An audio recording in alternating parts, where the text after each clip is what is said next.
কিরে ভাই, কি করিস? বসে আছি দেখো, তো এভাবে কেন বসে আছিস ভাই? তুমি আসবে বলে আচ্ছা, তোর মন খারাপ কেন? একা একেলা মন, আরে ভাই, আমি থাকতে তুই একা কিভাবে? তুই কে আমার আমি কে মানে?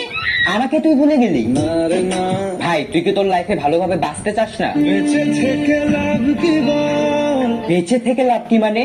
মরে গিয়ে তুই কি করবি? তারা হয়ে চলে যাব, হ্যাঁ, আরো? পাখি হয়ে ধরা দেব, ভাই, তুই চেষ্টাটা কি করছিস বলতো? তাকে আটকে রাখার চেষ্টা, ভাই দেখ, যে চলে গেছে তার কথা ভেবে আর নিজের সময় নষ্ট করিস না, মুভ অন কর। আর না, না মানে, এভাবে তুই আর কতদিন থাকবি ভাই? জানি না যাব কতদূরে এখনো, ভাই, আমি তোকে ভালো মতন বলছি, তুই ওকে ভুলে যা। আমি ওর চেয়ে আরো অনেক ভালো মেয়ে তোকে এনে দেবো। লাগে না, লাগে না তাহলে এভাবেই থাক শালা, আমি চললাম। কোনো উপায়